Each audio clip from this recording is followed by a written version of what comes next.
Oh man, oh, it's good shit.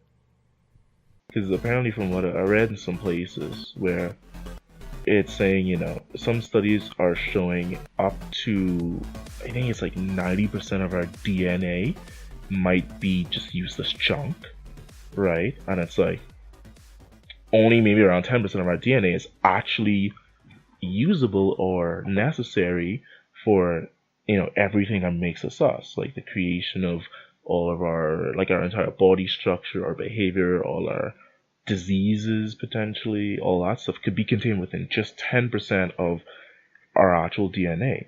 And I know it'd be kind of weird, but I actually saw someone make a really good, I think maybe it was the same person on the article or on the paper or whatever, making this point, is that there's a decent amount of stuff, especially in the early, if you think about like when we were from the single and like early multicellular days of our evolution, we were exposed to a decent amount of sunlight, right? And that sunlight can cause skin cancer, but really it just damages DNA. That's what the sunlight does. The radiation, like I think it's the energy from the photons, hits your DNA with such force that it essentially rips it apart. And that damage is what can lead to things like skin cancer. But if you think about that, what would kind of be the best defense to, because all this stuff happens at random. It's not like the sun is like 360 no scope and just like completely no scopes the part of your DNA that's responsible for that then leading to skin cancer. It's all random. So if your DNA is randomly getting hit and damaged, what would be the best way to defend against that? Decoy DNA, right? Effectively, you just toss out a bunch of like random fake DNA out there, and when you get hit, it's like, oh no, oh dear, oh, I got hit. But then realistically, it was just like, some like piece of trash over there. It's like responsible for making like your farts like smell worse or some shit. It's like, yeah, it doesn't really matter. So whatever, it's like that. I don't know.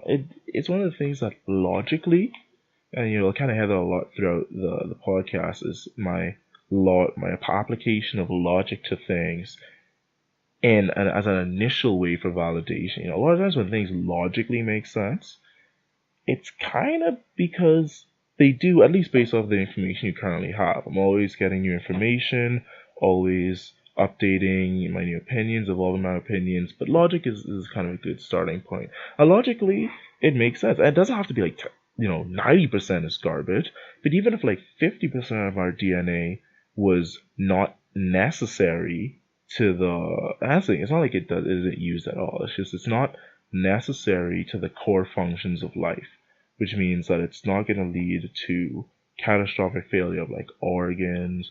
It's not going to lead to things that you need malforming, or like your heart being like weaker than like stuff like that, right?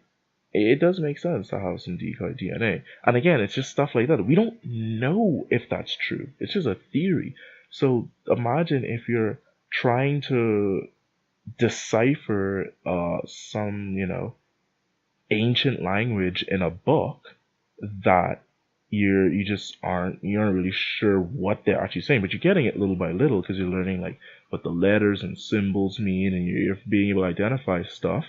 But then there's a chance that 90% of the book could actually just be trash garbage words, and there's actually only 10% of the book that is meaningful for what you're trying to do, or it could be 50%, or it could be like 39, who knows? But all these little things are what makes even though we have something that can edit DNA, so I'm just like, if you're like snapping, I'm getting used to the whole podcasting stuff, so still like messing around with objects that make noise. I always like the fiddle, the whole like fidget spinner phase that popped up, that pissed me off.